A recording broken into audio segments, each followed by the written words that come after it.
A graça e a paz, queridas. Queridas e queridos, né? Porque nós temos alguns homens aí conosco. Muito bem-vindos.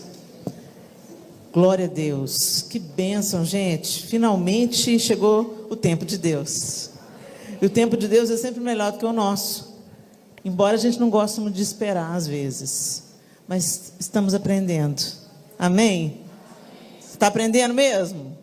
Oh, Deus, ajuda-nos, Senhor. Porque às vezes a espera é tão difícil, mas ela é tão fundamental no processo. Você não planta uma árvore hoje e amanhã come dos frutos dela. E esse processo que a gente vê tão lindamente ilustrado na natureza, revela a natureza do próprio Deus. Deus colocou na sua obra, na obra das suas mãos, muito de quem Ele é.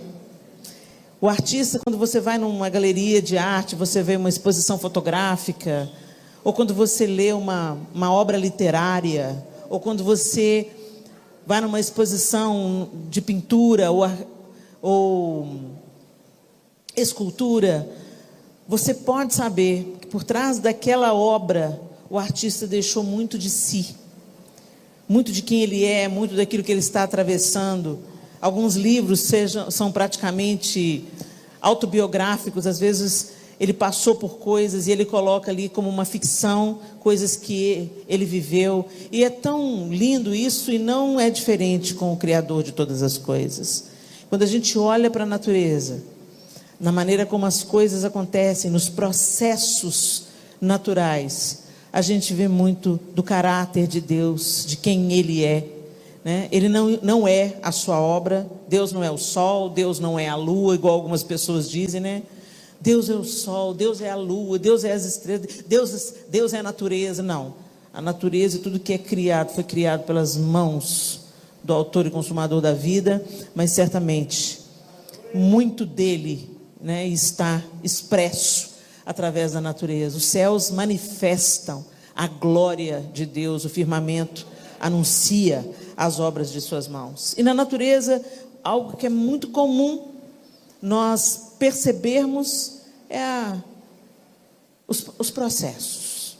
A natureza é cheia de processos. E é tão lindo quando a gente observa no hemisfério norte do planeta as estações do ano. Como as estações do ano no hemisfério norte são mais distintas do que aqui no Brasil. Aqui no Brasil, por ser um país tropical, a gente tem praticamente duas estações. Elas ficam evidentes, O inverno e o verão.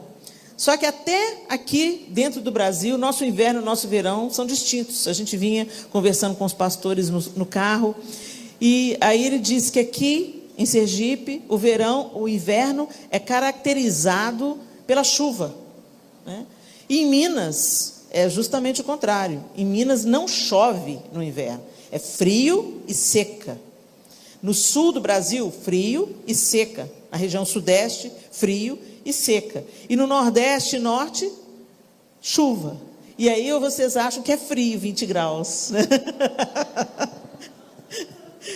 Aí no verão, que para vocês é verão pleno, sol a pino, 40 graus, a gente vem lá do sul fraquinho, todo mundo derrete, e vocês achando tudo máximo, tudo normal, E o verão para nós é um tempo muito quente, mas é o tempo chuvoso. No sudeste, aí vocês sempre vão se lembrar aí das notícias de enchentes que acontecem no sul, no sudeste, é sempre em janeiro, dezembro, janeiro, Então, até mesmo no Brasil, isso é diferente. Mas no hemisfério norte, gente, é muito outono, primavera, verão, inverno. É tudo muito marcado. É tudo muito claro. Não tem dúvida. E eu falo isso porque eu tenho um irmão que mora nos Estados Unidos há 15 anos. Então, ocasionalmente, eu já fui para pregar e a gente também já foi para passar tempo com meu irmão. E como é lindo a gente ver essas características. Por causa disso, eu acredito que influenciados pela natureza, prodigiosa em seus sinais, Então, assim, o outono fica tudo lindo.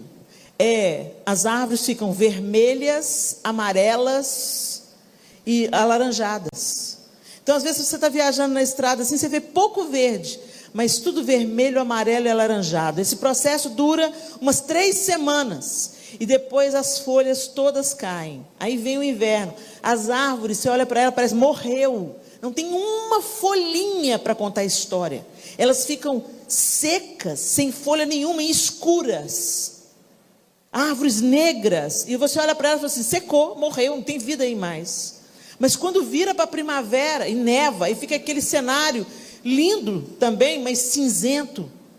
O verde vai embora. Os dias são curtinhos, as noites longas. Então, 9 horas da manhã, o sol está nascendo, 4 horas da tarde, está escuridão. É muito diferente no inverno. Aí quando chega a primavera, gente, às vezes as árvores nem saiu folha, já está cheio de broto de flor. É um negócio impressionante, e é de um dia para o outro. De um dia para o outro, você olha, a árvore está explodindo em flor e folha. E em uma semana, elas ressuscitaram, parece. Uma coisa linda. Aí fica tudo florido. Aí, como o inverno foi cruel, as pessoas capricham nos jardins e fazem aqueles jardins lindos. Depois, o ciclo retoma. Outono, inverno, primavera e verão, verão quente. Muito quente. Às vezes a gente tem uma tendência de pensar que nos países muito frios não tem calor. São 2 extremos. 40 graus de calor e 17 negativo. Então, assim, são extremos. Mas você vê isso de uma maneira muito clara. Talvez por isso. As pessoas que moram no hemisfério norte, elas estão acostumadas a esperar. A esperar a mudança. Porque de um dia para o outro elas já entenderam, pela observação da natureza, que tudo pode mudar. De um dia para o outro. É rápido. Às vezes você está no meio daquele inverno, desesperança, frio, escuridão, e de repente um broto numa árvore e dá aquela sinalização, a primavera chegou. E aí muda o humor das pessoas, muda a disposição das pessoas. E talvez a gente aqui no hemisfério sul, por não ter essas diferenças tão evidentes, talvez a gente seja tão impaciente. E a gente fica com uma pressa de Deus fazer as coisas. E a gente quer ver logo alguma coisa e não acontece. Parece que não acontece nunca. E aí vem a ansiedade e tantas outras disfunções que mais do que nunca a gente está vendo nessa pandemia. O coração começa a acelerar. Às vezes a gente pensa que a ansiedade, né? Ela é só a vontade de que o futuro aconteça logo. Essa aí é a ansiedade branda. Porque a ansiedade ela é caracterizada por um coração disparado, uma insatisfação com o momento presente, uma expectativa do amanhã, uma sensação de que nada está dando certo. E ela começa a somatizar, o corpo começa a sentir sudorese, você pensa que vai morrer. Tem gente numa crise de ansiedade, pensa que vai morrer. Eu já tive uma crise de ansiedade, é pavoroso. Você tem certeza que você vai morrer. Parece que você vai ter um infarto, é um pré-infarto. Então seu coração acelera, você tem sudorese, pensamentos de morte e pensamentos ruins invadem a sua cabeça e você pensa, meu Deus, o que está acontecendo? Ansiedade. Esse excesso de futuro. A gente querendo viver no amanhã, enquanto hoje ainda nem se completou. Abra sua Bíblia comigo em Êxodo, capítulo 15. Êxodo, capítulo 15. E nós vamos ler do verso 22 ao verso 27. Deus levantou Moisés como libertador do seu povo no Egito. Deus chama Abraão, faz uma promessa a Abraão, que dele faria uma grande nação. Então Deus chama Abraão para fundar, através de Abraão, o seu povo Israel. E Abraão é chamado, e ele não tinha nenhuma outra referência a não ser o próprio Deus. Por isso que a Bíblia diz que a fé de Abraão lhe foi imputado por justiça. Porque não tinha mandamento, não tinha dízimo, não tinha nada, só tinha fé. Ele escutou e obedeceu. Por isso somos já como um prenúncio, né, de que nós também seríamos salvos pela fé, não pelos méritos, nem pelos deméritos, mas por crer que Deus estava fazendo algo extraordinário através de seu Filho Jesus. Então Deus chama Abraão e funda em Abraão um povo. Isso não foi imediatamente, ele faz uma promessa a Abraão e a sua esposa Sarai. Aí então não era Abraão ainda, era Abrão e Sarai. E ele fala: sai da sua terra, da sua parentela e vai para a terra que eu vou te mostrar. E Abraão sai com Sarai, leva junto Ló, seu sobrinho, e vão obedecer a Deus. E nesse processo Deus promete a Abraão uma numerosa descendência. Mas como? Se ele já era avançado em dias? Como? Se Sarai não tinha filhos, ele não tinha filhos, como que Sarai era estéril? Ele seria pai de uma numerosa multidão, que a areia do mar não poderia contar, as estrelas do céu não poderia contar, e Deus promete a Abraão uma descendência tão numerosa quanto a areia da praia e as estrelas do mar. E Deus não estava falando só de Israel, porque hoje você pode contar o Israel. Você pode contar quantos milhões de judeus moram em Israel, por exemplo, né? Mas o Senhor já estava falando de algo mais. Ele estava falando da descendência de Abraão em Israel. Ele estava falando da descendência de Abraão através de Ismael. Ele estava falando da descendência de Abraão por nós, gentios, feitos filhos de Deus em Jesus Cristo. Então, realmente, uma numerosa, né? Pai Abraão, pai de uma numerosa multidão. E ele chama Abraão, filho Isaque. De Isaque, Esaú e Jacó, e de Jacó as 12 tribos de Israel. Deus muda o nome de Jacó para Israel, e os 12 filhos de Jacó eram então as 12 tribos de Israel. E dos filhos de Jacó, José é julgado na cisterna por seus irmãos, por ciúme, porque Israel tinha um tratamento diferenciado para José. É tão interessante quando a gente vai perpetuando na vida dos filhos da gente os erros que cometeram com a gente, né? Ele sofreu isso na pele, porque seu pai gostava mais de Esaú do que de Jacó. E ele repetiu o mesmo pecado, o sofrimento que ele sofreu, ele repetiu na vida dos filhos. Os filhos ficaram enciumados, por quê? Porque ele simplesmente era doido com José. E José não tinha sabedoria nenhuma, ficava contando o sonho dele para qualquer um, e aí deu ruim. Julgaram ele na cisterna, e ele foi levado para o Egito, onde se tornou governador do Egito. Houve fome na terra. José manda buscar toda a sua família, e assim o povo de Israel vai para o Egito. E lá eles se multiplicam, se tornam uma numerosa nação, temidos pelos egípcios, porque cresceram abundantemente. E Deus já tinha prometido isso, gente. Deus já tinha falado que aconteceria isso lá no chamado de... Gente, eu estou tendo lapsos de memória, tá? Abraão. Lá no chamado de Abraão, Deus falou: eu vou te constituir uma poderosa nação, e eu vou te levar para uma terra, mas eles descerão ao Egito, e lá eles ficarão 400 anos, mas eu vou libertá-los com mão forte. E nós estamos exatamente aqui em Êxodo 15. Deus tinha levantado Moisés para tirar o povo do Egito. E o que Deus faz? Tira o seu povo do Egito, mas tinha que tirar o Egito de dentro do povo. Por isso Deus leva o seu povo para o Sinai.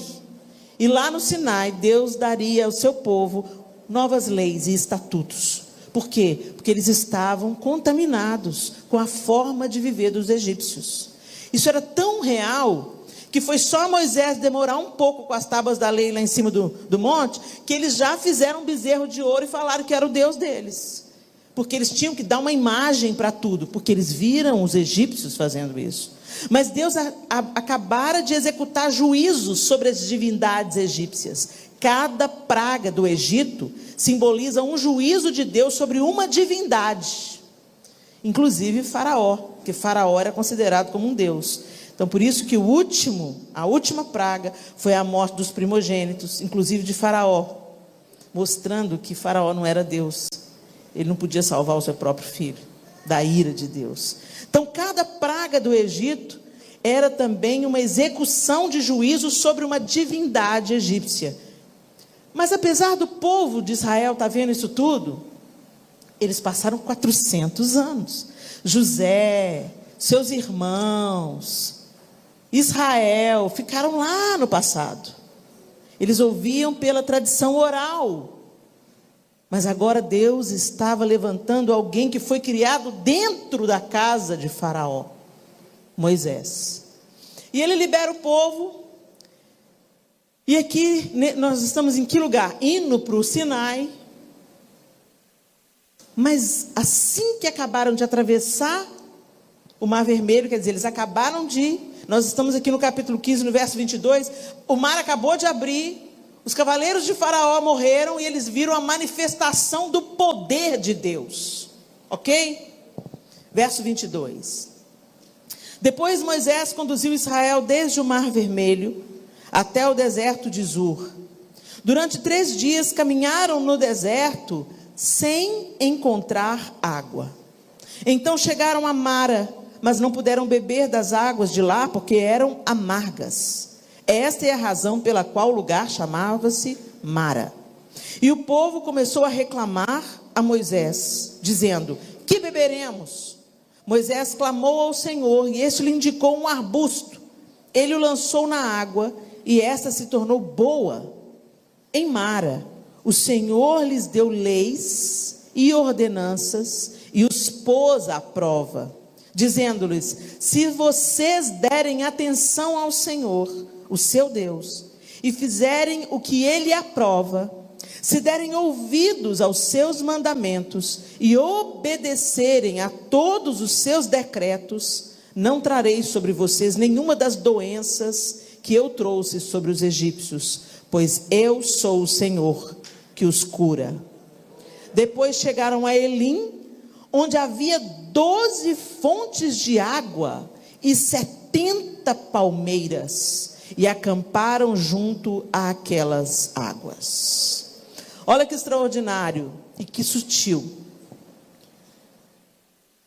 Sempre que está para vir uma grande vitória, ela é precedida de um grande desafio, de uma prova. E, gente, nada melhor do que a prova para trazer para fora o que está no nosso coração. Porque o nosso coração é enganoso e desesperadamente corrupto. Fala para sua irmã: enganoso. Olha para outra e fala: desesperadamente corrupto. A Bíblia diz que é assim o nosso coração, e não é que é. Porque você já se surpreendeu com a sua reação diante de uma adversidade? Quando balança o copo, se eu balançar essas taças aqui, vai cair o quê? Coca-Cola, gente? É Coca-Cola? Café que vai cair daqui?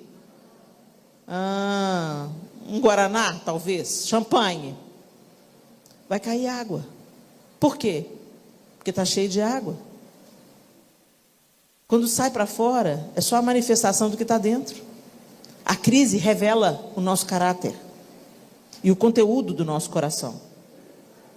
Por isso que ela é importante. Porque senão a gente fica pensando que está arrasando. Pior coisa é a gente ficar equivocado a respeito do nosso próprio pecado. A gente está sempre vigiando o pecado do outro. Mas Deus não mandou ninguém cuidar da vida alheia. A não ser para socorrer, para ser alívio, para amar, para carregar, para ajudar a levar o fardo. Vem cá, deixa eu ajudar a senhora, né? Mas a gente se tornou fiscal da vida alheia, enquanto não fiscalizamos o nosso próprio coração, que é enganoso e desesperadamente corrupto. Então o que Deus faz? Leva a gente para o deserto. Acabou de acontecer um milagre, gente, um milagre sobrenatural. O povo sai do Egito e eles já tinham visto a manifestação do poder de Deus de várias maneiras. As quatro primeiras pragas, 4 ou 3, gente, agora eu posso errar aqui, tá? Ou as 3 primeiras ou as 4 primeiras. Todo mundo sofreu junto, a pena. A partir da 4ª, eu tenho quase certeza que é a 4ª, Deus preservou o seu povo. Ele fez separação. E só os egípcios começaram a sofrer com as pragas. Por que será que as 4 primeiras, Deus enquadrou todo mundo junto no mesmo pacote? Então tem coisa que a gente vai passar porque a gente está no mundo, tá? Então não fique se achando assim, eu sou crente, não podia estar passando por isso. Por que não? Jesus falou que ia acontecer. Ele falou assim, no mundo tereis aflições. Mas ele falou, mas tem de bom ânimo. Eu venci o mundo, então eu te capacito a vencer também. A atravessar isso aí, a vencer, e a sua vitória vai redundar para a glória de Deus. Muito bem. Aconteceu as pragas, eles assistiram, eles viram o livramento de Deus. Deus livrou todo Israel da morte dos seus primogênitos. Deus tira eles com mão forte. E Deus falou assim, olha, pode pedir tudo para os egípcios, que vocês vão despojar eles. Eles entregavam ouro, eles entregaram tudo para o povo, sem precisar de saquear ninguém. Só para me dar aí, toma. Deus inclinou o coração dos egípcios até para o povo sair da terra rico. Eles colocaram objetos de ouro, pedras preciosas na mão desse povo, e eles partiram para adorar a Deus. Aí Deus abre o mar. Já parou para pensar o que é isso, gente? Sopra um vento, encosta a água, assim, ó, um paredão de água, e você passa no meio do mar. Sobrenatural. Foi algo tão extraordinário que Miriam passa a mão no tamborim do outro lado do mar, e eles começam a celebrar. Mas daqui a pouco anda um dia, anda 2, anda 3, e cadê a água? No deserto, sem água. De que equivale aquele ouro todo que foi saqueado no Egito? De que equivale tudo que eles trouxeram? Se não tem água. E aí eles começaram a murmurar. Começou a murmurar, que beberemos? Porque chegaram numa fonte, e a fonte estava com a água amarga. Eles, no instantinho, Moisés mudou de herói para vilão, no instantinho. Isso acontece tanto na nossa vida, né? Às vezes a pessoa foi uma bênção na sua vida, a vida inteira. Mas um dia, ela não satisfez a sua expectativa sobre ela. Ela não enquadrou naquilo que você acha que ela deveria ser, ou que você acha que ela deveria fazer. Ou talvez ela tropeçou de uma maneira feia, pisou na bola. Tudo que ela fez de bom, a gente esquece. E ajuda a propagar o escândalo. Isso não agrada a Deus. Sabe por quê? Porque a gente é tudo do mesmo material. Nós somos todos feitos da mesma matéria. E todos nós somos sujeitos à queda. Nós somos sujeitos à queda. Nossos filhos são sujeitos à queda. Pessoas que a gente ama e preza são sujeitos à queda. E aqui a gente vê essa natureza antiga, humana, manifestada. E eles começam a reclamar, e Deus dá uma estratégia para Moisés, e Moisés, algumas traduções dizem arbusto, outras traduções dizem árvore, e tem uma tradução que diz um tronco. Mas o fato é que o que Deus mandou Moisés jogar dentro da água, sarou a água. E eles beberam, saciaram a sua sede.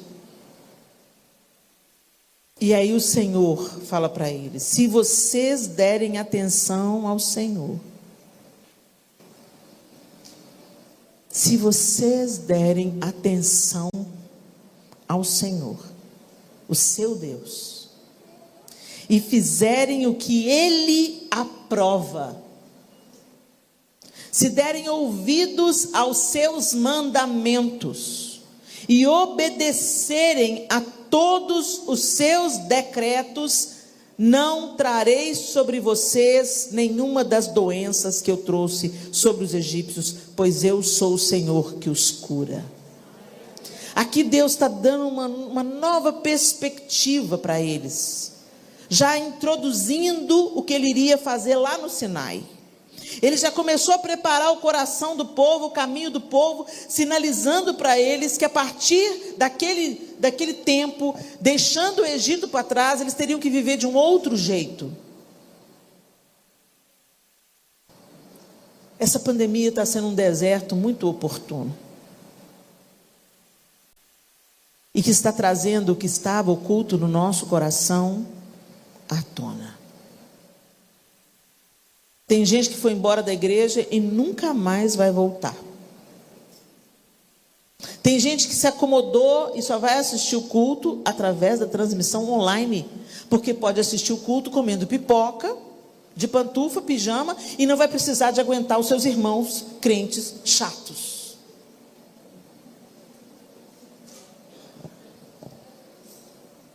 Foi a pandemia que fez isso? Não, a pandemia só trouxe à tona. Sempre foi assim, estava assim, mas oculto da superfície, não dava para perceber. E de repente, essa acomodação ficou tão confortável, porque a comunhão, ela exige desprendimento, ela exige humildade, ela exige renúncia dos nossos próprios interesses, para que outro seja abençoado. E hoje nós estamos vivendo o tempo do egoísmo. Eu quero me dar bem, eu quero ser feliz. Essa história de autonegação é só nas palavras de Jesus. Aquela história de quem quiser vir a mim, negue-se a si mesmo. Helena, essa palavra ficou antiga, né? Ela é antiga, mas ela continua sendo a palavra de Deus. Deus não mudou de ideia, não mudou de caráter. Deus é Deus. Você é obrigada a aceitar, a acreditar? Não. Mas não é porque você não acredita que deixa de ser verdade. Pode ser uma verdade que você não acredite, ou que você não tolere, ou que você não quer que te molde. Porque a palavra de Deus nos confronta. E ela nos leva para um outro caminho, contrário a esse mundo egoísta que fala: viva para você mesmo, você merece ser feliz, a fila anda, larga esse marido que está te enchendo a paciência, deixa esse menino com sua mãe, vai viver sua vida, vai ter sua carreira, vai ser feliz. E nós estamos hoje aí comendo o fruto das escolhas de 30 anos atrás. Está aí pipocando. Estamos em plena colheita. Em plena colheita do movimento feminista. Sexo, drogas e rock and roll. Meu corpo, minhas regras. Eu posso abortar. Eu não tenho que tolerar um casamento meia boca. Eu não tenho que parar meus sonhos e meus projetos para criar filho. Pois é, você não quer criar seu filho, o diabo cria. Órfão ele não vai ficar não, porque os filhos que os crentes não estão querendo criar, o diabo está pegando para criar. E aí, de repente, o que está acontecendo com o mundo? Não começou agora não. Agora chegou o tempo das sementes que foram plantadas pós-guerra, dos movimentos radicais, que nada tem a ver. Gente, a segunda onda do feminismo é totalmente demoníaca. Não tem nada a ver com a primeira onda do feminismo, que veio com o discurso de direito, igualdade de direitos, igualdade de voz, igualdade de oportunidade. Que, aliás, não é novidade para ninguém, porque lá no Novo Testamento, o próprio Senhor já falou: não há mais mulher, nem homem, nem grego, e o Senhor foi falando, nem escravo, nem livre, nem judeu, nem grego, todos estão nivelados pela graça de Deus. Jesus acabou com as diferenças.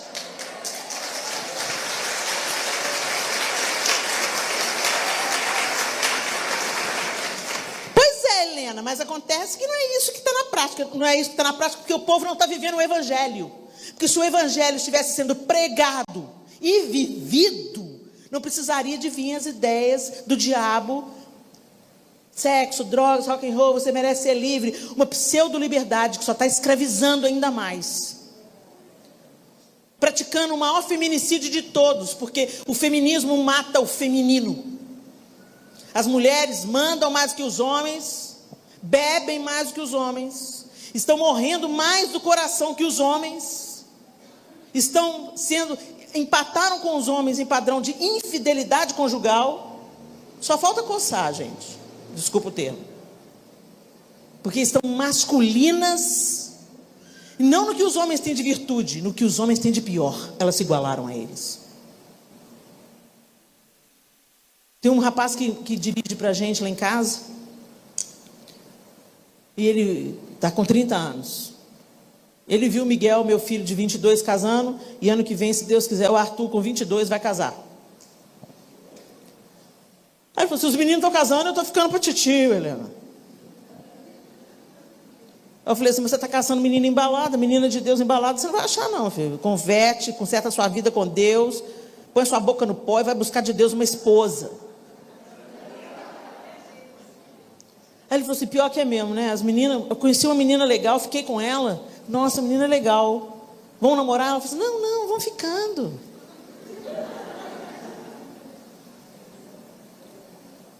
Elas mesmas se colocam hoje no status de, vamos pegar a geral, entendeu? Sem compromisso esse negócio.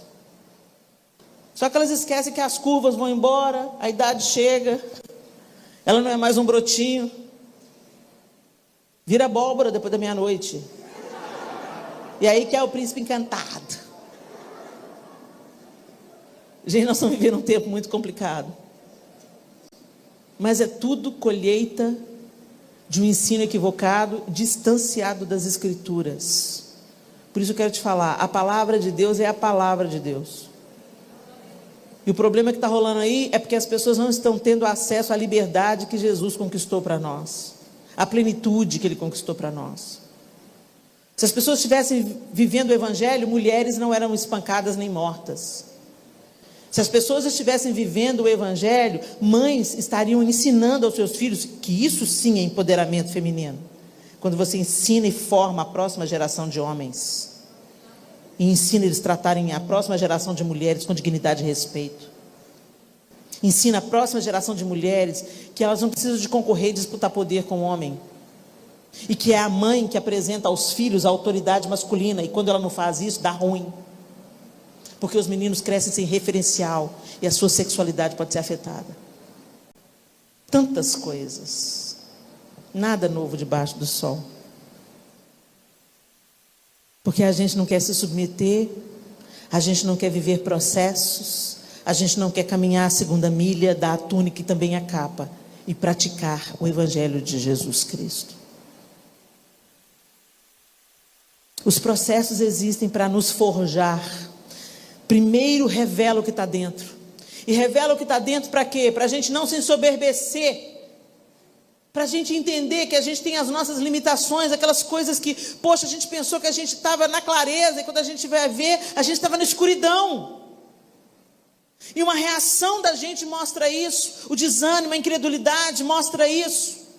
Tem gente praguejando contra Deus. Eu não quero saber desse Deus não. Porque se Deus estivesse no controle mesmo, essa pandemia, esse não é Deus da Bíblia. Esse é o Deus gênio da lâmpada.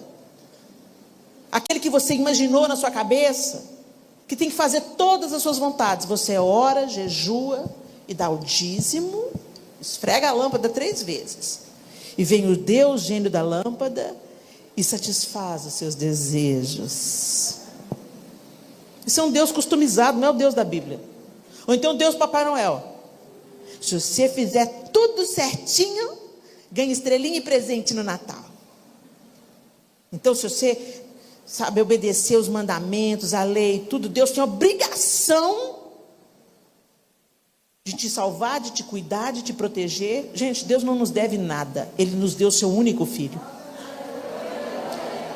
E a Bíblia diz, Ele prova o seu amor para conosco, por ter Cristo morrido na cruz, sendo nós ainda pecadores. Deus não nos amou quando a gente estava bonitinho, cheirosinho, entendendo e aceitando o amor dEle.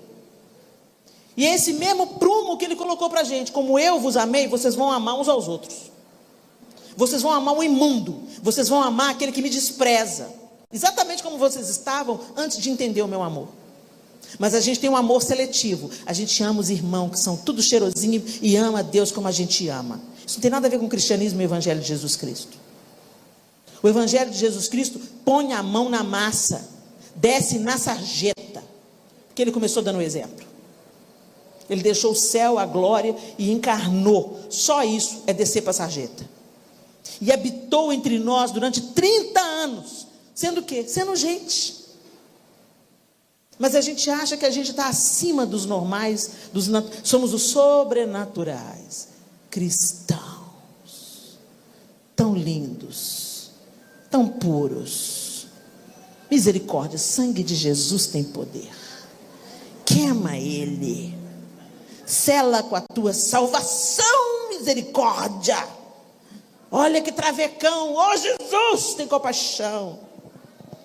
O traveco tem os problemas dele, e você com a sua arrogância e língua grande. A diferença são as reverberações que isso tem na próxima geração.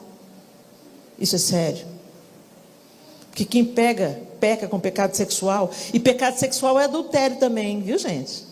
Pecado sexual também é fornicação. Quem está transando antes do casamento, tá bom? Só para lembrar. É pecado. Ai, Helena, em pleno século XXI é pecado, amor. Viu? Você não precisa de concordar comigo, mas é a Bíblia que diz, e eu resolvi seguir a Bíblia, porque eu vi que quando eu sigo a Bíblia, eu me dou bem. E quando eu não sigo a Bíblia, eu quebro a cara. Quem quebra princípios, quebra a cara. Normal assim. Então eu escolhi crer, além das canções, e escolhi viver para Deus, além das camisetas escrito o Evangelho. O Evangelho não é uma camiseta estampada. O Evangelho é se relacionar com Deus, para que Ele faça em você o que você não tem condição de fazer por si mesmo. A gente se torna semelhante àquilo que a gente contempla.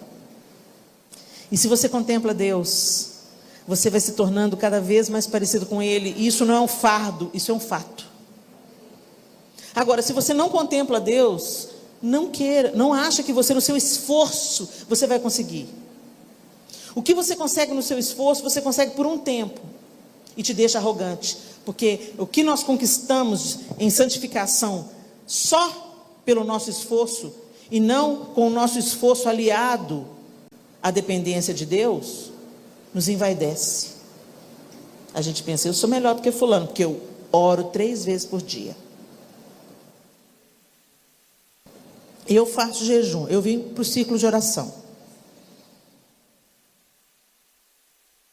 E o que nos salva, gente, não são nossas obras. Somos salvos para as boas obras, não pelas boas obras. Porque quem está acreditando que pode conquistar a salvação na força do seu próprio braço, está se colocando no lugar de Cristo. Ele morreu para que nós tivéssemos vida, e vida em abundância. A Bíblia está recheada desses exemplos. Mara foi isso. Deus pega amorosamente o seu povo e leva para um lugar de águas amargas. Você pensa que quando Jesus começou o seu ministério, ele não começou não, ensinando no templo, não, ele começou no deserto. Ele saiu do batismo de João Batista e foi para o deserto para ser tentado por Satanás, antes de começar o ministério. Antes de Deus te entregar o que Ele tem que te entregar, Ele tem que tirar os excessos. Para dar mais fruto ainda, tem que ter poda. Esse é o Deus da Bíblia. Esse não é o Deus Papai Noel. Esse não é o Deus da lâmpada. Então eu quero te dizer, às vezes você está decepcionada com Deus. Ai, Helena, porque Deus me prometeu. Que Deus? O Deus da Bíblia ou o Deus Papai Noel? Gente, isso é muito importante vocês discernirem. Porque o povo customizou Deus. Imaginou um Deus que vive para atender os nossos caprichos. Não, porque Deus quer me ver feliz. Nem sempre. Que isso, Helena? Não, então vou trazer uns exemplos para te lembrar aqui. Vamos lá. Deus queria ver José feliz, mas deixou que os irmãos dele lançassem ele no fundo de uma cisterna? Deus não era poderoso para interromper esse processo? Deus não era poderoso para criar um caminho para José, mais fácil para José virar o governador do Egito?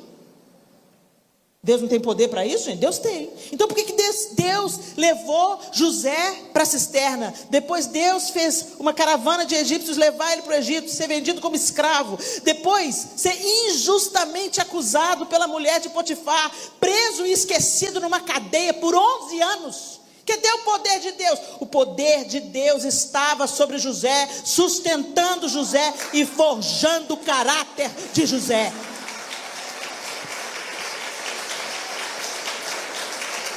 Pensa comigo, gente. José era folgado, um cara extraordinário, mas que tinha o narizinho empinado. A Bíblia não fala para a gente não contar a vantagem, para a gente não falar bem de nós mesmos, que seja a boca de outros que te louve, não a sua. Esse é o caráter de Deus. Quem ensina isso é Deus. Esse é um princípio divino. Não fique aí se gabando das coisas que você faz, não. Deixe que outro elogie você. Não fique se autoelogiando, não. Não fique contando vantagem para os outros, não. Cada um sabe dos seus problemas. Isso é um princípio divino. Mas não era isso que José. José estava lá na sua carência porque os irmãos já tinham ele atravessado por causa de ciúme do pai. Porque ele ganhou uma veste toda especial que os outros irmãos não tinham. Ele foi lá desfilar a veste. Fica quietinho. Para de ir para o Instagram exibir a sua vitória.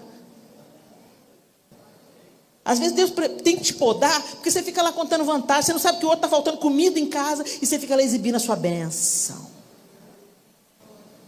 Mas no dia da sua derrota, você estava lá no Instagram, sentindo inveja de quem estava na vitória. Jesus, tem compaixão de nós, gente. Depois, além de ganhar a roupa linda, ainda ficava, eu tive um sonho. I have a dream. Eu sonhei que vocês...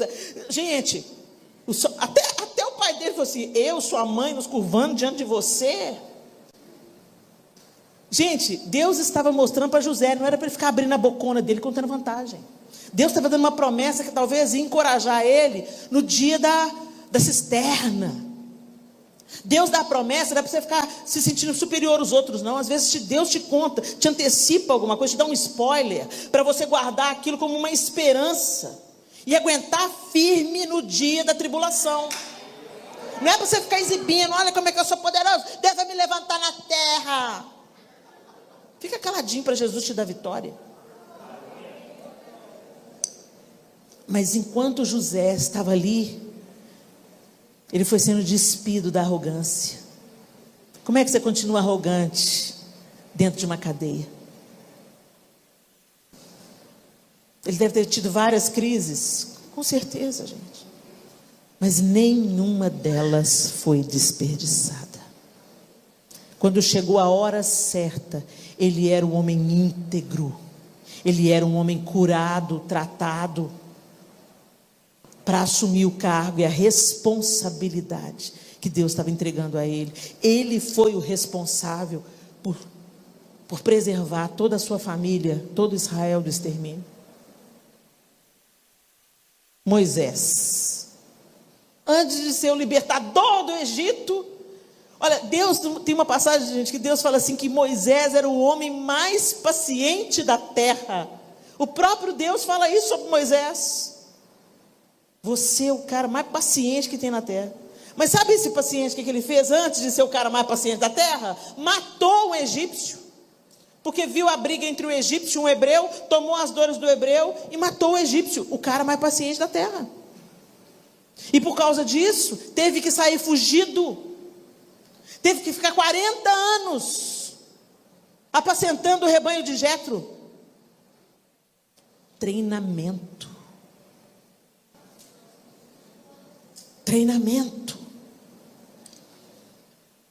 Ele cresceu na casa de Faraó. Talvez ele pensou, eu cresci na casa de Faraó, agora eu vou chegar lá, Deus vai me levantar como libertador. Não, você foi para a casa de Faraó porque você precisava de aprender a ler, a escrever, a ser letrado em todas as ciências do Egito, porque ele escreveria o Pentateuco. Deus ia contar para ele o que Deus queria contar.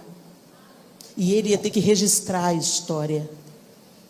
Então ele estava na casa de Faraó, sendo preparado para aquilo que Deus tinha para fazer.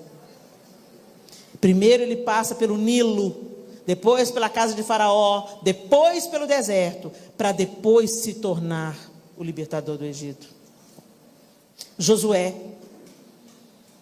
e Caleb chegam na terra, olha a terra e fala: essa terra que Deus vai dar para a gente. E os outros 8 espias falam assim: não, nós morreremos como gafanhotos. Quando eles chegam com o relatório, Josué e Caleb: eia, subamos, o Senhor vai nos dar a terra, Ele prometeu, Ele vai dar. E os outros 8: seremos devorados como gafanhotos, a terra tem gigantes, o que Deus fez conosco? O que você fez conosco, Moisés? E Deus escuta e fala: ok, vai ser do jeito que vocês estão profetizando aí. Vocês vão morrer no deserto como gafanhotos. Eles estavam na porta da terra e ficaram 40 anos andando, até que aquela geração de 20 anos para cima morresse todinha. Quem sobreviveu? Josué e Caleb. Eles não deram notícias ruins, eles deram notícias boas, mas tiveram que passar pelo processo junto com os outros. Tiveram que enterrar toda a geração deles. Viram todos os amigos. Toda a geração deles, eles enterraram no deserto, 40 anos. Eu fico imaginando as faltas, as coisas que eles passaram nesses 40 anos no deserto. Mas depois, Deus fala com Moisés: você não vai entrar. Josué vai te substituir. Josué estava pronto. Ele tinha visto seus amigos morrendo no deserto, por não acreditarem que Deus entregaria a terra. Então ninguém melhor do que ele para liderar o exército que conquistaria a terra de Canaã. Esther, antes do trono, a orfandade. Perdeu o pai, perdeu a mãe, foi criada pelo tio, teve que atender ao capricho do rei, traz as virgens da cidadela de Suzã.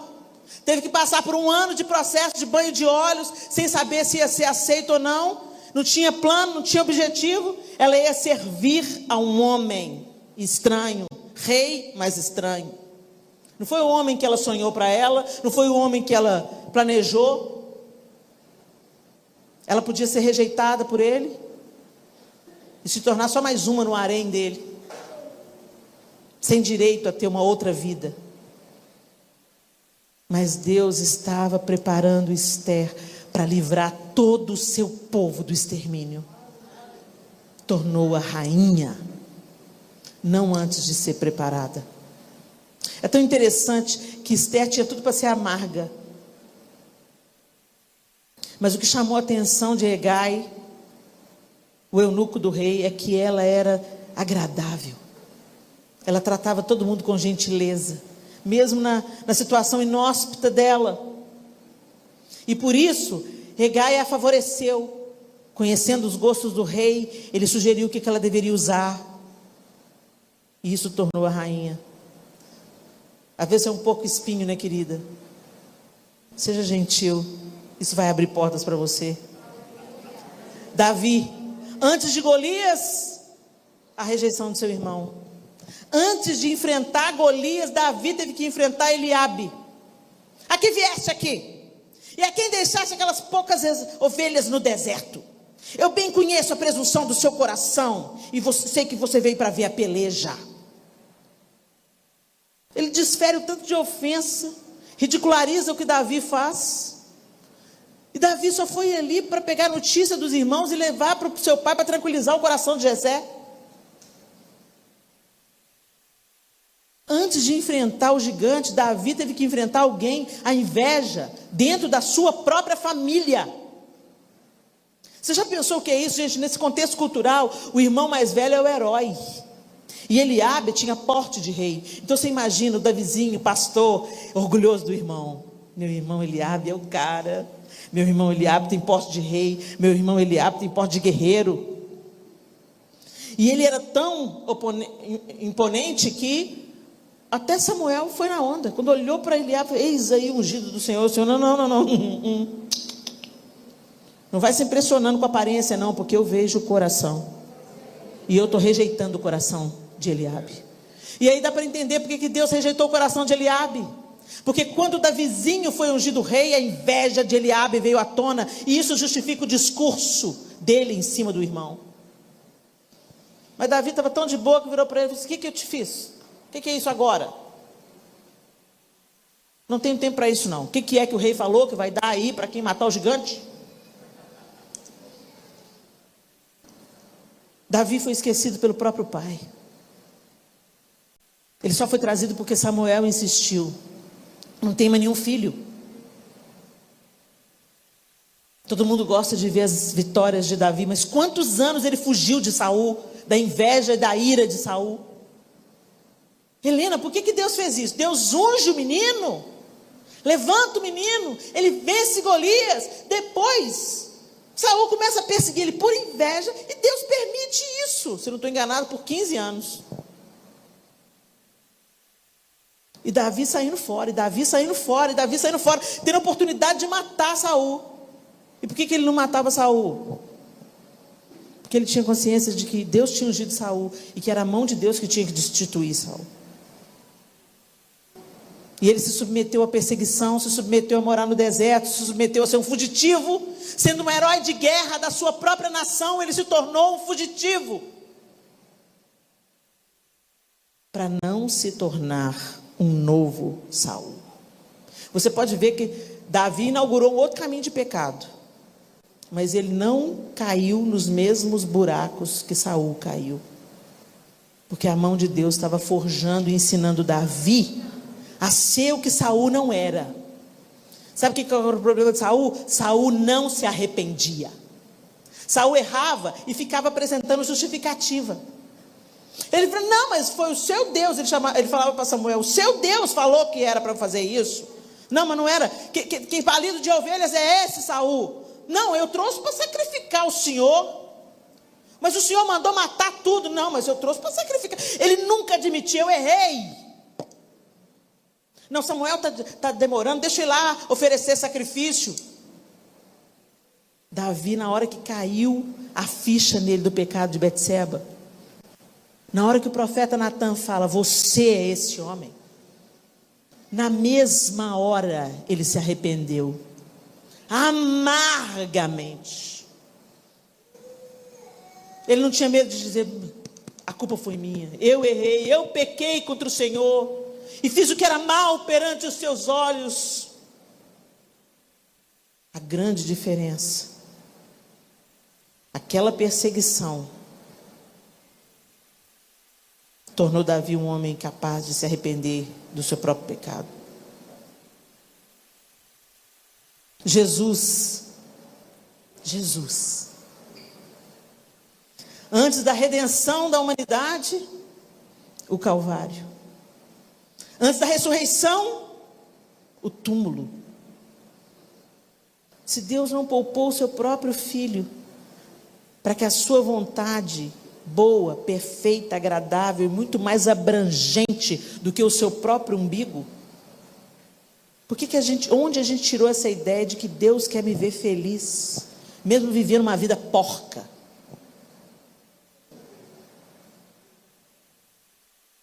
Se for preciso, Deus vai te prensar para sair azeite, para a sua vida sair perfume que perfuma a vida de outros.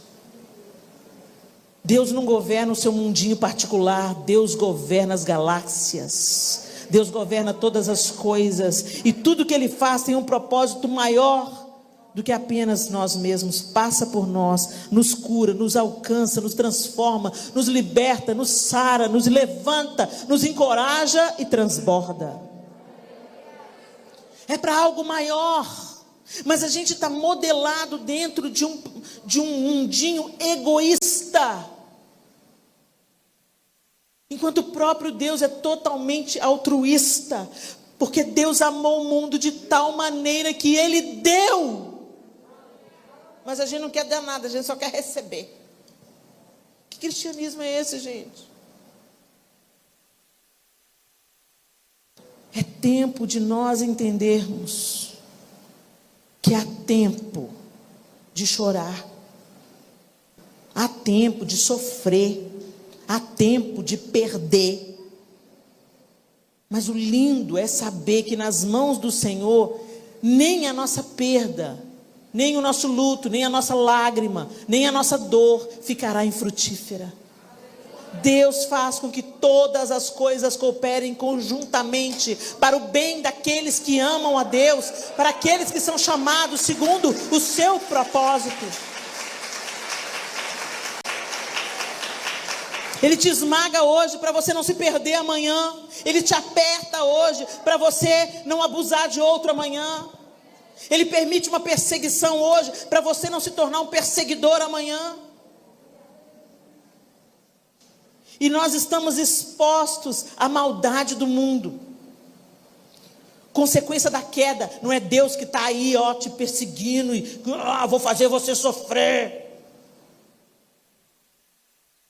Mas às vezes Ele permite para tratar, para aparar as arestas.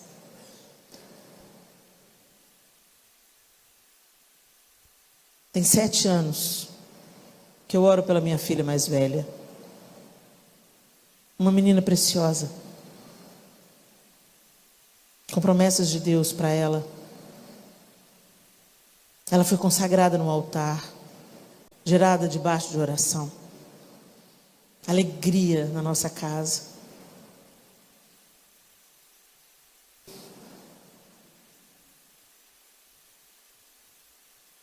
Cada um tem um caminho.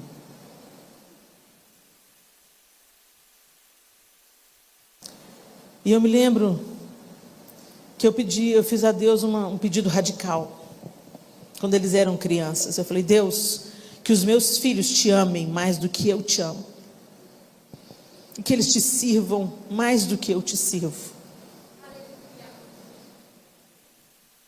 E um dia eu estava assim muito mal, porque eu falei: Deus, eu me lembrei daquela oração, eu passei no lugar onde eu fiz aquela oração, e Deus trouxe a minha memória, e eu me abati, eu falei: Deus, mas eu fiz essa oração, mas minha filha está longe dos seus caminhos.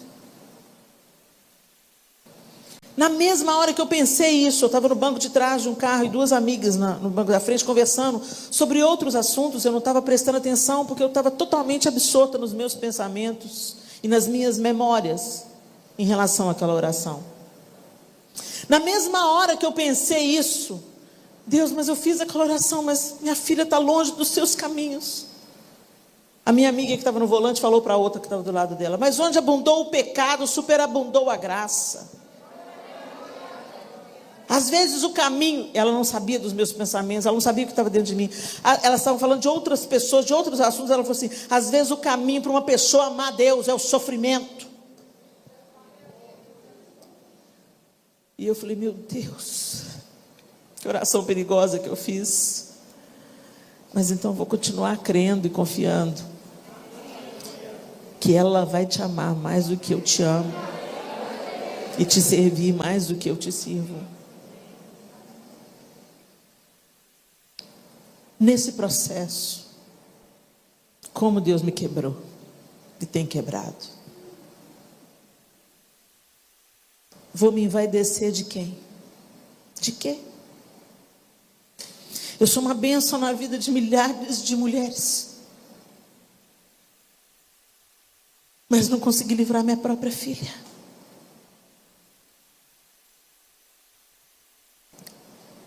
Para eu me lembrar todos os dias que o poder é de Deus. Eu sou só um vaso de barro. Eu nunca mais vou abraçar uma mãe com um filho desviado do mesmo jeito. Eu nunca mais vou fazer uma oração meia boca por uma amiga que também está com o filho desviado. Mas isso eu aprendi, tenho aprendido no deserto. Aprendi que Deus não me deve nada, e que Ele é bom o tempo todo, no deserto.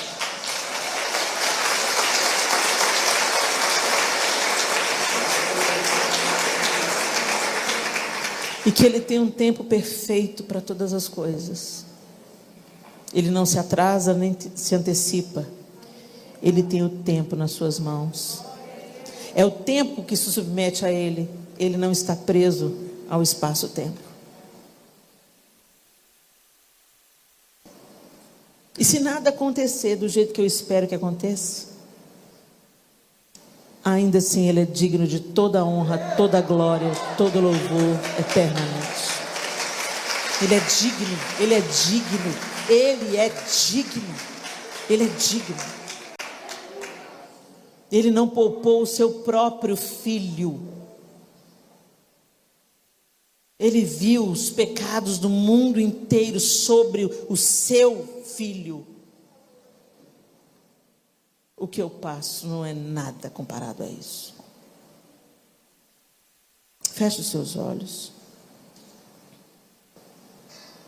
Assim diz o Senhor, aquele que fez um caminho pelo mar, uma vereda pelas águas violentas, que fez saírem juntos os carros e os cavalos, o exército e os seus reforços, e eles jazem ali para nunca mais se levantarem, exterminados, apagados como um pavio. Esqueçam o que se foi, não vivam no passado. Vejam, estou fazendo uma coisa nova, ela já está surgindo, vocês não a reconhecem? Até no deserto vou abrir um caminho e riachos no ermo. Isaías 43, 16, 19, palavra do Senhor. Mesmo quando nós não entendemos, Ele continua sentado em um alto e sublime trono. Ele não perdeu o poder. Ele não disputa com Satanás. Ele é criador, Satanás, criatura.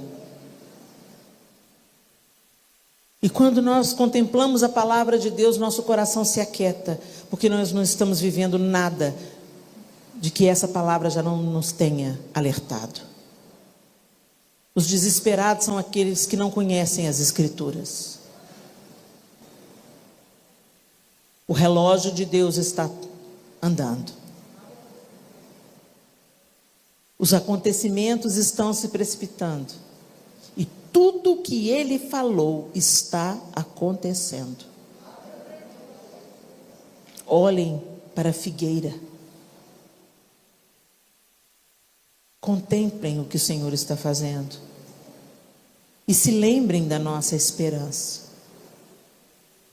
Nós estamos tão enredados pelo egoísmo e pela esperança nas coisas temporais, que nós nos esquecemos da promessa bíblica de que haverá um novo céu e uma nova terra.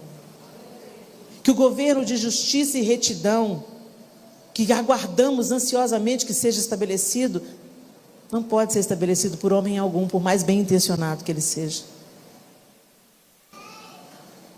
A justiça, a retidão, a igualdade, só o Messias pode estabelecer. A nova Jerusalém vai descer do céu. E quem vai reinar é o próprio Cristo. Vocês lembram do Aleluia de Renda? E Ele reinará para sempre. É a nossa esperança que cantamos nas viradas do ano, nas cantatas de Natal. A nossa esperança é que Ele enxugará dos olhos toda lágrima, e a morte não mais existirá. Os mortos em Cristo ressuscitarão primeiro, e a justiça reinará. É isso que nós estamos aguardando, gente. Enquanto estamos aguardando, que vivamos hoje como a sombra daquilo que estamos para experimentar. A sombra da justiça, a sombra da retidão, a sombra da verdade. Que a nossa vida hoje aponte para aquilo que esperamos. Que a vida de Deus em nós leve esperança para aqueles que ainda não o conhecem. Os que são de Deus não odeiam. Os que são de Deus perdoam. Os que são de Deus caminham a segunda milha, dão a túnica e a capa. E quando estiverem sendo mortos, dizem: perdoe-lhes, eles não sabem o que fazem. Bem-vindo ao cristianismo. Isso é cristianismo. Não é ser frequentador de uma entidade evangélica. Cristianismo é uma vida que aponta para Cristo.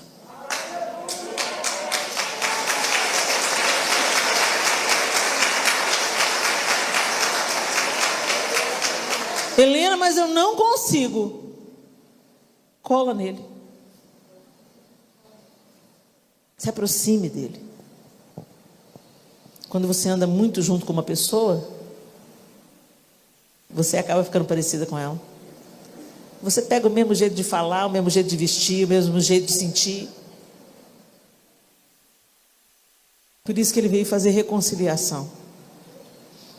Ele veio religar um relacionamento, ele não veio fundar uma religião. E às vezes a gente está invertendo as coisas e adotando a religião como a nossa esperança. A nossa esperança é Cristo. E quando nós contemplamos Cristo através da palavra, é impossível Ele não ir nos modificando de fé em fé, de glória em glória. Ops, escorrega, cai, levanta, de fé em fé, de glória em glória. Nós não nos conformamos com o nosso pecado. Nós não nos conformamos com os nossos desvios de caráter.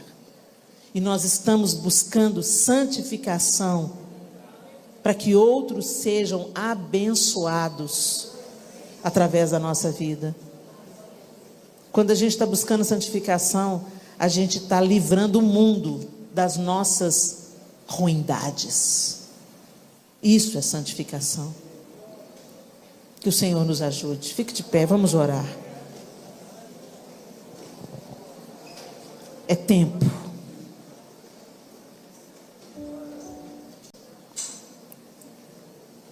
É tempo de voltar. Tempo de recomeçar. Feche os seus olhos. Eu queria que você desse uma pensada na sua vida aí. Ainda é tempo,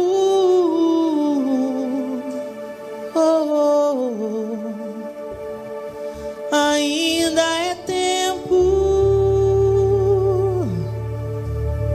Retoma de onde houve um abalo, retoma de onde houve uma queda. Retoma de onde houve uma derrota. Retoma o teu caminho. Retoma o teu lugar. A porta permanece ainda aberta. Não fique esperando, pode entrar. Na hora o confronto dói, mas cura. Aceite a correção, aceite o amor, aceite o perdão, aceite a graça, receba a correção, receba o amor, receba o perdão, receba a cura. É tempo de voltar. Eu não sei como é que você está vivendo a sua vida cristã, minha linda. Talvez aqui dentro da igreja ou na comunidade de fé que você frequenta, você é tida por todos como uma mulher de Deus. Mas na intimidade do seu lar, tantos conflitos, tantas palavras rudes, tanta impaciência. Nós somos quem nós somos dentro de casa. Dentro de casa nós não temos as máscaras religiosas, nem as máscaras sociais. nosso caráter fica exposto. E eu não vim aqui para te apontar um dedo e te acusar. Não. Eu vim aqui para te despertar. Ainda é tempo de voltar. É tempo de recomeçar. É tempo de aceitar as mãos do oleiro te apertando. É tempo de deixar tratar. Tempo de conserto. Tempo de pedir perdão. Tempo de voltar para as Escrituras e não para a sua opinião. A nossa opinião muda. A palavra de Deus permanece. Antes da gente terminar, eu queria fazer um apelo. Por causa da pandemia, a gente vai evitar. Mas o Senhor quer ver você nessa noite. O seu primeiro passo. O pai do filho pródigo não foi buscar o filho pródigo. Ele deu herança. O filho foi. Mas ele estava sempre com os olhos na estrada, esperando a volta. E quando esse menino voltou, ele se antecipou, foi ao encontro dele, ainda no caminho. Mudou suas vestes, colocou um anel no seu dedo. E antes que o menino pudesse discursar o seu arrependimento, ele o abraçou e o beijou. Põe o pé no caminho hoje. Dê um sinal para Deus assim: Senhor, olha, eu me deixei levar pela minha dor.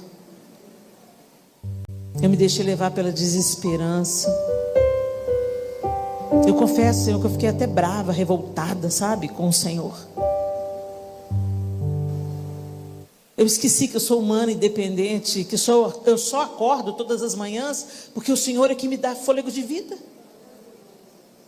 Eu esqueci, Senhor.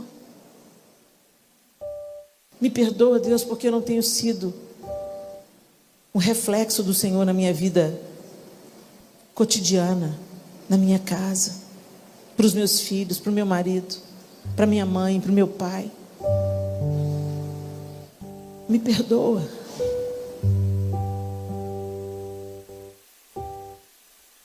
Eu não sei qual que é a sua oração, porque só você sabe a sua história. Eu estou aqui usando vários exemplos, mas só você sabe o que precisa ser consertado hoje. E não subestime a oração. Não subestime quando você ergue a mão e fala: Senhor, sou eu. Eu quero consertar. Eu não quero ter essa pendência. Eu preciso que o Senhor me dirija. Eu preciso que o Senhor me ajude nas minhas debilidades, na minha humanidade, nas minhas incapacidades, que são muitas. Mas o Senhor é grande, e o Senhor é amoroso, e o Senhor pode fazer em mim. E eu quero que o Senhor faça. Eu gostaria que todos fechassem os olhos agora, para que não haja nenhum tipo de constrangimento. Não é entre eu e vocês, é entre vocês e Deus. Eu sou só uma facilitadora aqui.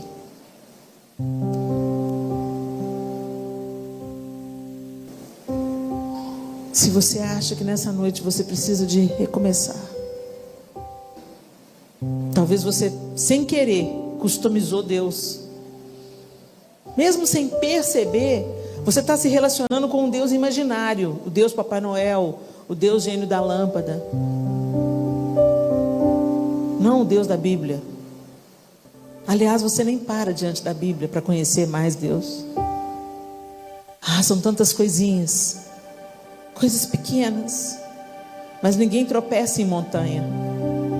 A gente tropeça em pequenas pedras.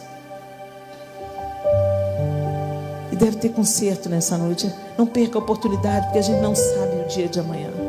Hoje é o dia. Então, se você quer fazer essa oração, aí na área que só você e Deus sabe, que você precisa de ajuda, de conserto, de esperança, de cura, que você levante as suas mãos. Aleluia, aleluia. E fale com o Senhor com as suas palavras. Oh Senhor, eu quero recomeçar. Eu não quero caminhar só na superfície da religiosidade. Eu quero ser um reflexo do Senhor nessa terra. Eu quero te dar todo o espaço para que o Senhor faça a obra que o Senhor quiser fazer em mim e transborde através de mim. Fala com Ele com as suas palavras. Perdoa, Senhor, porque eu me revoltei, eu me rebelei. Perdoa, Senhor, porque eu não tenho te buscado. Eu não passo tempo com o Senhor. Perdoa, Senhor, porque eu estou te tratando como um Deus que eu customizei, um Deus imaginário, um Deus Papai Noel, um Deus gênio da lâmpada, um Deus que eu acho que tem que me dar tudo que eu quero. Me perdoa, Senhor, por não contemplar o Senhor através da sua palavra. Fale com o Senhor com suas palavras. Aleluia. Ó Deus, contempla essas mãos erguidas, Senhor. Elas não estão erguendo mãos para mim, nem para o teto. Elas erguem suas mãos ao Senhor. O Senhor conhece cada uma delas pelo nome. O Senhor sabe a história, de onde elas vieram e qual é a necessidade que elas estão expondo agora diante do Senhor. Contempla com os teus olhos amorosos e redentores. Que essa noite seja um divisor de águas na vida dessas mulheres. Que essa noite seja um start para uma nova maneira de caminhar. Perdoa os pecados, Senhor. Perdoa o engano do coração. Traz a sua redenção. Cobre com teu sangue, Jesus, todo pecado, toda impiedade, toda distração, toda vaidade.